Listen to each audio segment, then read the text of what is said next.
Welcome to Imagine Me, the podcast that helps you show up as your best self. I'm Danny, and today we're talking about something that affects so many of us: generational trauma. Maybe you've noticed patterns in your family like emotional distance, unspoken pain, or cycles of addiction and abuse. Maybe you're trying to break free from ways of thinking and coping that no longer serve you. If any of this resonates with you, then this episode is for you. Today we're diving into generational trauma, what it is, how it gets passed down, and most importantly, what you can do to start healing. Let's get into it.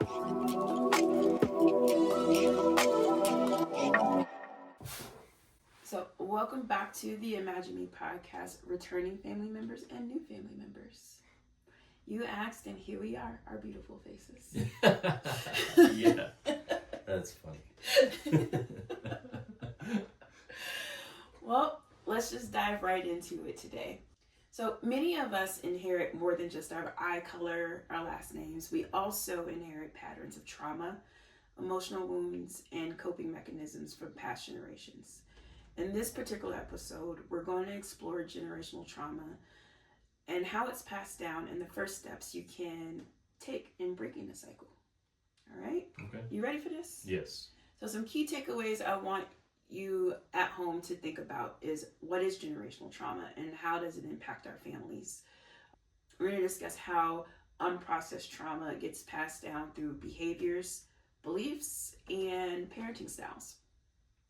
We're also going to discuss the first steps to recognizing and breaking the cycle and how to heal yourself, which then causes a ripple effect. Yeah, no, for sure. It's kind of like throwing that pebble into the pond, and it just grows. Yep. You heal yourself, you heal future generations. You heal future generations, that's right. Those of you who have been following me for a while know that I will not take you down a journey that I've not been. So this is a personal journey of mine, so buckle up, buttercup. Buckle up. Generational trauma is the emotional and psychological pain passed down from generation to generation. Yeah, that's a far more professional way than I would have said it. What would you have said? People passing curses down to their kids. I mean, you can kind of look at it as a curse. I mean, it is sometimes that's called. It's more of a harsh way of saying it. Right? It is. I mean, you're right. Like, generational trauma is more the trauma-informed way of saying that. But some people do call it a generational curse. Something that we pass down. This oftentimes generational trauma can show up in our parenting, the way we suppress our emotions, the way we survive, so survival mechanisms, and relationship patterns, how we communicate. Some good examples of this are families where emotion is absent, or where you don't discuss your emotions, where that is absent. Yeah. Another good example of this are cycles of addiction. Oftentimes, when there is addiction in a family, we don't talk about it. Kind of swept underneath the rug. Right. Like everyone knows, but no one talks about it. Mm-hmm. Yeah. And because it's not addressed, it kind of gets normalized. Mm-hmm. Yeah. Oh, that's just what he do. Mm-hmm. Well, you know how she is. Mm-hmm. Yeah. Exactly. So then we get that next generation where we get that next person. That's just how they do. Yeah. And we're just not going to talk about it. Right. And it just keeps happening. Keeps going. Yeah. Cycles of abuse. We see this in families a lot. Unfortunately, sometimes if you are the child of a parent and you've witnessed abuse in your lifetime, you are more likely to be in an abusive relationship. Yeah. So going back to when you heal yourself, it's very important. It's not just to like sweep it under the rug and suck it up and move on. It really matters healing that brokenness in you so you don't bring that into the next generation. Right. Another one that people rarely talk about is financial instability. If we are not talking about things like credit, like you and I all the time discuss credit with our children. Discuss the importance of the value of money and saving and things like that. If there are deep-rooted patterns of financial instability, it's likely that we'll see that in the It's next gonna generation. keep going. It's Yeah, gonna keep yeah. going. Wow. It's funny because a lot of people probably don't look at generational trauma from a monetary aspect. Oh, of course not. So that's very interesting. Mm-hmm. Well, they say wealth stays in family. Just as wealth stays in family, so does poverty. Right. Bad financial decisions. Wow, that's Mm-hmm. Might have to do another episode on that. Just about financial decisions. And even though, you know, we talk about how this does come from our parents and our grandparents, you're right, there's so much more to it, you know. It's about how those unhealed wounds have shaped and raised us. Yeah. Yep. Because those unhealed wounds showed up in our parents, in our grandparents, and it's also the things that were unsaid. So it's not just the things that were said. It was the missed hugs. That's right. Yeah, the emptiness. Yes, exactly. Yeah. The feelings of abandonment. Yeah, and all those things show up. They show up later, and I think people don't realize, unless you're really in tune in trying to heal. Yeah. People don't realize how much that emptiness and those things show up in smaller parts of our lives. And it's a good thing that you brought that up because we're going to actually get into that when we get to the healing. You didn't even know that. Right, see? You didn't even know that. You weren't even Look at the notes. Because the thing is that we actually do have the power. Yeah. And it is really, it's and I don't want to take away from those who are experiencing the pain from generational trauma. Yeah. But I do want to say that the healing is up to you. Yes. It's hard, yeah, but it's up to you. It is up to you. And while, you know, I will say it does feel better to say it's all my mom's fault. It's all my dad's fault. Yeah. It's interesting because a lot of people do that, right? It's like, well, I'm not doing this until this person. Yep. Or this person, this person. Oh, wait. It starts with you. It does. Yeah, that's a really good point. Because what do you do if that person never shows up? Exactly. The way you need them? What if this person never says, hey, you know what? I'm so sorry I did this to you. Right. I'm so sorry I didn't give you that hug. Or what if they're dead and gone? That too. And you're still like, well, you know, so-and-so, really? They've been gone for 10 years. What's your excuse now? Yeah. So. Yeah. And it's, I'm telling y'all, it is a hard thing to work through. Yeah. It is. But it is so worth it when you do. Trust me. So, how does trauma get passed down? All right. So, first, through learned behaviors. Growing up in an environment where certain reactions and coping mechanisms are normalized, you are likely to pick up those patterns. So, I'll speak about me, for instance. I don't like asking for help. I didn't come from a household where we often asked for help. We figured it out. Y'all.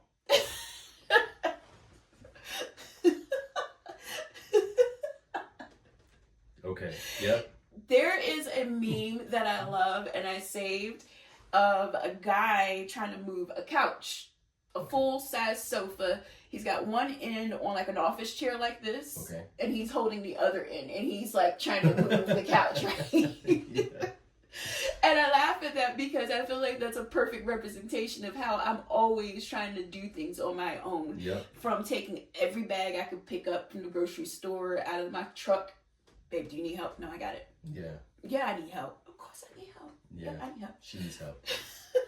But it's really hard because that was not something that was ingrained in me. Right. Can you help me? And I've actually been very conscious in saying, can you help me with this? Yeah. Can you help me with this? Yeah. You have done a lot better recently. It's still a struggle for you, but you're working on it. Yeah. And that's the important thing. So that hyper independence, if you are a hyper independent person, there's probably multiple things happening, but it probably was not encouraged to ask for help. Also, you probably felt like a burden.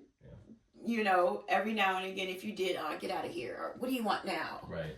Don't you see I'm busy? Ooh. Those types of things, parents, those types of things, I know sometimes we get in our mode and we are busy, and our little ones and sometimes our older ones will come to us and just Yep. That little moment has taught your kid one thing: I'm a burden. I'm bothering them. Yeah. That and if you, I want you to think back to moments when you were a kid, when you encountered a situation like that with a trusted adult in your life, whether it was a teacher, a parent. What now? Yeah, go outside and play. Go do something. Sometimes you don't have to say anything. Sometimes, they're interpreting just your body language. If there's you huff and you puff, or you suck your teeth, or you roll your eyes, children are going to interpret that as, okay, this is not a favorable reaction. So that's maybe true. I should go do something else. Yes, that's true. And we carry those same projections into adulthood. Right. I do it with you. Yeah. Like sometimes if I hear, I will take that personally. Oh I will my be gosh. like, well, okay, this is why I don't ask for help. Yeah. Oh, man. And it might just be like, he just got done doing something tiring or just needs to take a breath. That's literally every time what it is. But honestly, when you are impacted with generational trauma, you become hypersensitive to subtle nuances in people's body language, in the unspoken that you're talking about. I will pick up on those real quick because as a kid, I had to be aware of those cues to know my role, my place. This is not a good time. So it's interesting because our youngest is the same way, and I've had to tell her, okay, Jada, my reaction had nothing to do with you. Yeah. And it's just a matter of explaining, so she understands. Just don't take it personally. Yeah. And I think it's important for you to have that conversation with your child, because if you don't, then they're going to continue to interpret it in a way that you don't want them to.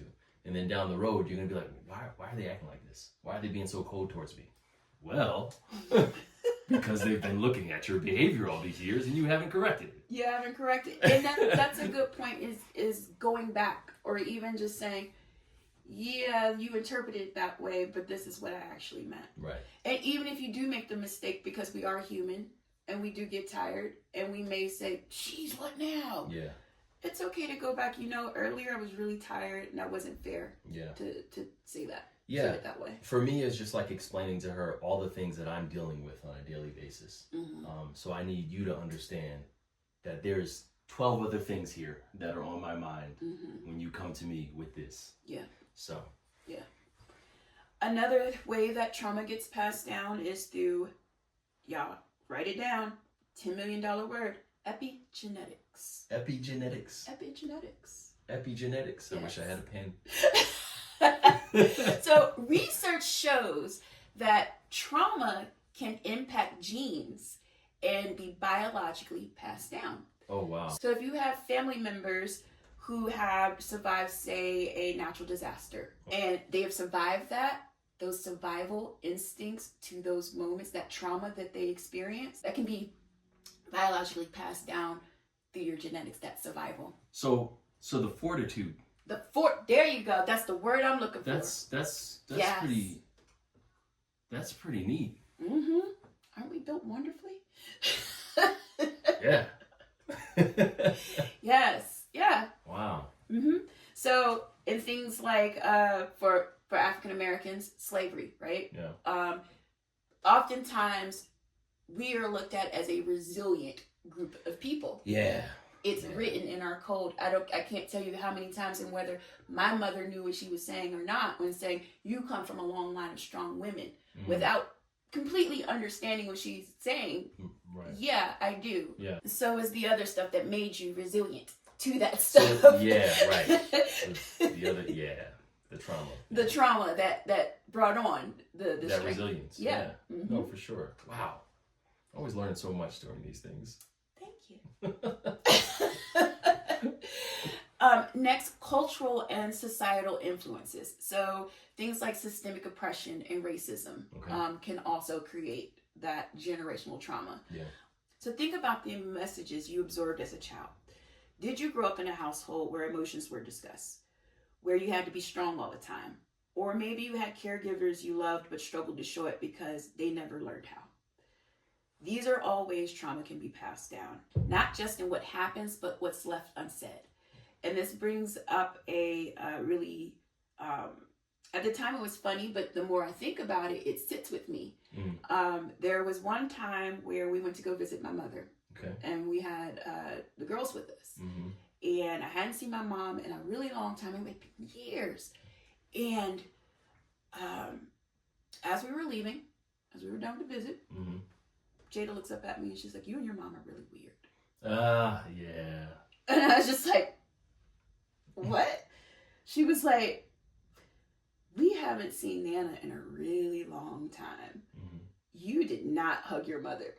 And I was just like, because it was just so normalized to me that it just hadn't dawned on me, because I hug on them a lot. We just random times where they're just like, we just hug each other. Right, right. We're very hugging. We're very very affectionate. And I had to learn how to be affectionate. Yeah. I had to learn that, because that just was not. Yeah, no, she was cold-blooded. Not cold-blooded. It's just, I was not a touchy-feely type of person. Right. It changed more when I became a mom. But when Jada said that, I was just like, I explained to her, I was like, well, Nana and I's relationship is different. I know you and I hug each other. We say I love you every 5 seconds, you know. And I said, I just didn't grow up that way. Right. She thought that was weird. Because her norm is very different. Yeah. So, but it was that unspoken piece that stood out to her the most. The unspoken when we left. There was no hug. There was no embrace. Yeah. See you later. Bye. Bye. Yeah. And yeah. Wow. Yeah. So she's very observant. Yeah. So finally we're going to get to the steps to breaking the cycle. All right. Okay. So this is really just scratching the surface. It would probably take 4 more of these episodes for me to really tell y'all how to do this. And by the way, if y'all are wanting more on this, on how to break the cycle, request it. Put it down in the comments. And by the way, if you made it this far, please like and subscribe, because we need to get 300. Yes. Help us meet our goal of 300 subscribers. Like and subscribe, please. You don't have to listen. You can subscribe and just put it on the back burner. Put it on the back burner. And while you're here in the comments, put an emoji, heart, something, or write something in there, because it gets us in the algorithm. Right. If you have questions for Danny, or you have questions for me as well, please write them in the comments. We will answer your questions. Yep. All right, finally, the steps to breaking the cycle.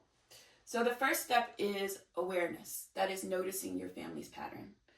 Yeah. That seems obvious, right? Yeah. However, there's a problem here. However, here's the big however. You have to know that there is a problem. Knowing that there is a problem means that you have to distance yourself a little bit away from the problem. Okay. I did not know that certain things were dysfunctional in my family until I found out that was not normal in other families. Yeah. No, that's a really good point. Yeah. So you walk outside and you're like, hey, wait, y'all people rake their leaves? Wait a minute. You all don't, sit there and trade your mama jokes and laugh at each other. Yeah. That's not normal. No, that's a really good point. Really good point. I would have some really jokes that I thought was funny, offhanded jokes at other people's expense. I don't take it so seriously. That was a joke. But that's how my family communicated. Right. We communicated sarcasm and in the dozens. That's how we talk. And so when I did that with you, why are you always picking on me? No, I'm not picking on you. Right. Yeah, I didn't come from that. And then I go to his family and one of his family events, and everybody is just very not what my family did. Yeah. So I'm like, oh, wait a minute. That's everyone's not speaking in sarcasm. Yeah. Yeah. Yeah, that's passive aggressiveness. That's not how you communicate with people you love. But in any case, it's just noticing your family's patterns, and it may take for you to venture outside of your comfort zone and realize, wow, then name it. Sarcasm is not a love language. Okay. It's funny because mixing our children with cousins who use words that we don't use in our family. Yeah. And it'll just be, our kids will even, wait, no. Yeah. Don't say that. Why would you say that to her? Yeah. Oh, man. So, naming it and saying, like, that's not okay. Yeah. We're not going to do that, and deciding you're not going to do it. Okay. The second step is self-reflection and therapy. Yes, therapy. Y'all already know a therapist is going to say get therapy, right? Okay. So things that I personally did, I did inner child work. You may have to reparent little you. I had to remother little Danny, Some other exercises that I love are honoring every stage of you. So that little you, hello little me, how are you? And giving loving on little you all the things that you need. I said highly suggest a therapist. Yeah. Therapists help with inner child work. Yeah. If you are a writer, journaling, your journals don't have to be perfect. Your writings don't have to be perfect. I've had people tell me, I don't want to journal because I don't know what to write. Yeah. So I'm not someone who journals per se. But things that come to me, I do write down. You know what I'm saying? Yeah. So I'm not someone who intentionally, like, every day, okay, so this is March 13th, 2023. This is what happened today. I don't do that. Yeah. And here's the thing. I think journaling is great if you're someone who can do that and make a commitment to do that. But it's just not my thing. Yeah. And it's not for a lot of people.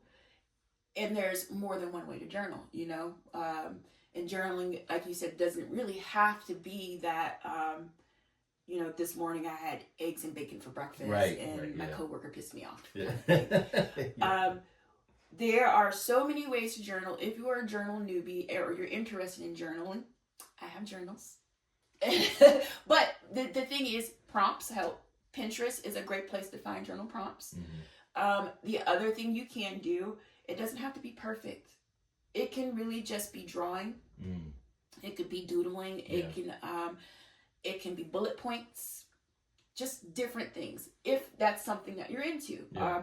I think a lot of times people aren't into journaling because they think there are certain ways to journal. And that could be the thing for me. Like I've always known it as, like, basically keeping a diary. Yeah.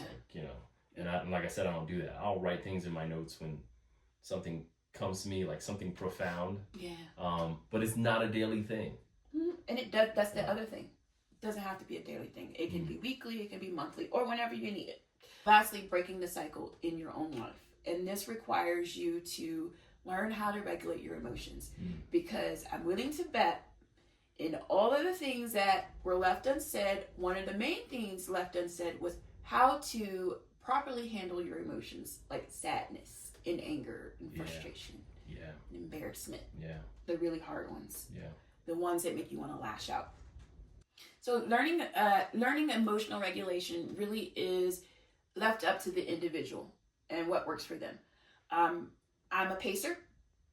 I like to count things. I'll do the 5, 4, 3, 2, 1. 5 things I can see, 4 things I can hear, things like that. Okay. If you go onto my webpage, there are things on there that I have grounding techniques for you all to check out. Setting healthy boundaries. Saying no more often is part of setting healthy boundaries, you all. Yeah. Yeah. Yeah. And unlearning harmful beliefs. There are certain things that we take from our home families, the families that raised us, that aren't necessarily helpful beliefs, or ones that no longer serve us. Right. I should say that. Right. And it required me to do a whole lot of dismantling, because a lot of that is like core. Yeah. Like, and I know you and I, like, as we've grown, we've even talked about some things that we've been like, holy crap, I thought that too. And from living and meeting people who actually come from this walk of life, or who actually have experienced this, it's changed the way I've thought. So don't be afraid of dismantling some of those childhood beliefs that you had, or some of those deep ingrained thoughts that you've had. Right. No, I completely agree with that, especially if you're questioning them. Oh, definitely. Yeah. One of the most powerful things you can do is simply name the pattern. Maybe you recognize that you struggle with vulnerability, which I did big time. I even struggled with even saying the word because you were taught to suppress your emotions. Maybe you see that your family coped with stress through avoidance and unhealthy behaviors. Whatever it is, this awareness gives you a choice. You can either continue the cycle, or you can start a new one. Mm-hmm. If you want to take action today, I suggest you start small. Try journaling about the patterns you want to break. If you're a person, I hated making phone calls and setting appointments. Mm-hmm. So that definitely would be something back then that would have been on my list. I don't know why, but I can name that I have issues with telling people. Well, I know now I don't like asking for help. Right. So calling. So asking for help would have been number one on my list. Mm. So once you come up with the pattern that you want to break, next you want to think about, what is one thing from your family that you want to unlearn? Mm. Again, this is going to take some soul searching. Yeah. And some, it may feel very uncomfortable, and let me just, I guess I should have prefaced all of this. You doing all of this does not in no way say that you hate your family. Right. Yeah. You going through all of this does not in any way say that your family did a bad job. Mm-hmm. You don't know what you don't know. A lot of times those same patterns were passed down to our parents. Yeah. This is a time for you to do your work.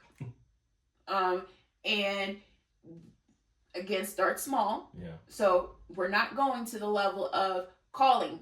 It may get to that, but right now, this is about you. Right. It starts with you. Yeah, this is about you. And so those two pieces, the pieces of the patterns you want to break, and then the things that you want to unlearn, those two things, while hard, actually are healing. Mm. Because it really, it's almost like unraveling like a ball of yarn. As you take one piece off, this ball is going to get smaller and smaller. Yeah. All right, family. So let's wrap this up. Healing generational trauma isn't about blaming those who came before us. It's about acknowledging what has been passed down and making a conscious decision to do things differently. If today's episode resonated with you, I'd love for you to share it with someone who needs to hear it. And if you're on this journey, just know you're not alone. Make sure to subscribe to Imagine Me, leave a review, and connect with me on imagineme.422 on Facebook and Imagine Me Worthy on Instagram. Let's keep this conversation going, and until next time, keep showing up as your best self. You are worthy, you are valued, and you are loved. Peace, family. I'm good.